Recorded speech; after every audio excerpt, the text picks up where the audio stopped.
এরকম ফেসিয়াল আমি তো আর কোনো দিনও করবো না। তোমরা তো ভিডিওর প্রথম দেখে বুঝতে পারলে যে কি অবস্থা হয়েছিল আমার। তো চলো অ্যাকচুয়ালি কি ঘটনা ঘটেছিল পুরোটাই তোমাদেরকে ডিটেলসে আমি জানাচ্ছি। তো সকাল থেকে ভিডিওটা স্টার্ট করি। আমাদের কিন্তু ফেসিয়াল করার কোনো কথাই ছিল না। মাছ সকাল সকাল বাজার নিয়ে এসেছে। তো আজকে দেখো কি মাছ নিয়ে এসেছে, এটা ছিল পুঁটি মাছ আর ছিল বাটা মাছ। ও আর অভিকের জন্য কিন্তু 2 পিস ছিল কাতলা মাছ, কারণ ও দুটো মাছ খায় না। আর এখানে করেছি ডাল, আজকের ডালটা করেছি লাউ দিয়ে। তো আমি কিন্তু গ্যাসে 2 রকম রান্না বসিয়ে দিয়েছি। এক পাশে আমি ডাল সম্বার দিয়ে দিয়েছি আর এক পাশে আমি মাছগুলো ভেজে নিয়েছি। আর এই মাছগুলো কিন্তু আজকে একসাথেই রান্না করব, যেহেতু এগুলোর রেসিপি সেম, মানে পুঁটি মাছ আর বাটা মাছের রেসিপি সেম, তাই একসাথে রান্না করব। বাটা মাছের ঝোলটা যেহেতু পাতলা করে করব, তাই কিন্তু দিচ্ছি আলু, বেগুন, ডাঁটা। আচ্ছা, আর কিন্তু করছি কচুরলতি। তো কচুরলতি কিন্তু অনেকে অনেকভাবে বানায়, তো আমরা কিন্তু বানাই এইভাবে, মানে পেঁয়াজ, রসুন, কাঁচা লঙ্কা এগুলোকে ভালো করে কুচিয়ে নিয়ে ওটা তেলে দিয়ে, আর এদিকে হলো লতিটাকে তো ভাপিয়ে নিতেই হবে, কচুর যে কোনো আইটেম তো ভাপিয়ে নিতেই হয়। তো ওদিকে কিন্তু পেঁয়াজ রসুন ভাজা হচ্ছে আর এদিকে আমার কষা হয়ে গেছে, মানে মাছের সবজিটা কষা হয়ে গেছে। তাই ঝোল দিয়ে সব মাছগুলো কিন্তু এক এক করে দিয়ে দিলাম।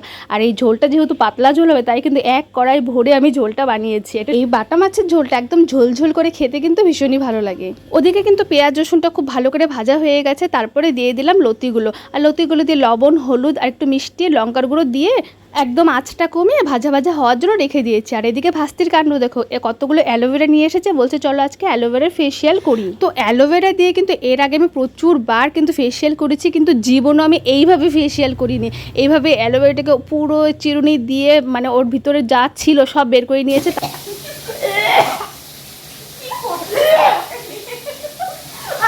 অ্যালোভেরার এই যে পিচ্ছিল ভাবটা হয়েছে, এটা জাস্ট আমি নিতে পারছিলাম। আমি কিন্তু এই অ্যালোভেরাতে হাত পর্যন্ত লাগাইনি। আমার ভাস্তি কিন্তু সমস্ত গুলো করে আবার নিজেই কিন্তু সবাইকে লাগিয়ে দিচ্ছে, কিন্তু ওটা দেখে আমার মনে হচ্ছে বমি এখানেই হয়ে যাবে।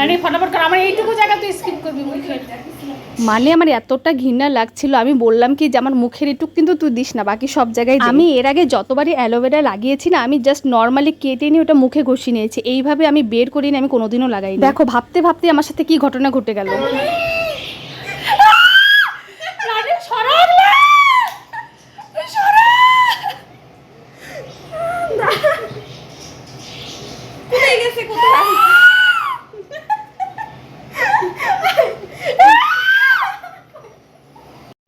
নিজের কাণ্ড দেখে নিজেরই হাসি পাচ্ছে। অ্যাকচুয়ালি নর্মালি যখন লাগাচ্ছিল তখন ঠিক ছিল, কিন্তু ওই যে একটা বড় অংশ আমার যখন নাকের উপরে পড়লো না, জাস্ট আমি ওটা নিতে পারছিলাম। যাই হোক, কিছু সময় তো আমি দাঁতে দাঁত চেপে নিয়ে আমি বসেছিলাম। তারপরে ননদ এসে খুব ভালো করে ওটাকে ব্লেন্ড করে দিল, তারপরে একটু শান্তি পেলাম। কিন্তু ওই যে চোখে আমার ঢুকে গিয়েছে কতগুলো।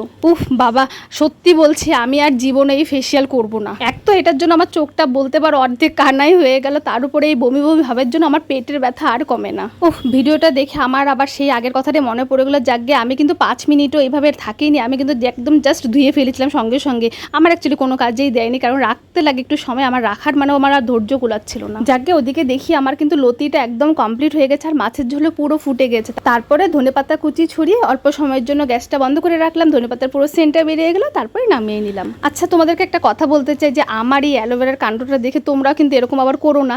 দেখো, এটা যার যার স্বভাব অভ্যাস বলতে পারো। আমার এই পিচ্ছিল জিনিসের প্রতি একটা অ্যালার্জি বলতে পারো, আমার একদম মানে সহ্য হয় না, যার জন্য কিন্তু আমি এরকম করেছি। কিন্তু আমার ভাস্তিকে দেখো, ও দেখো পুরোটা বানালো, নিজে লাগালো, ওর কিন্তু কোনো অ্যালার্জি হলো না।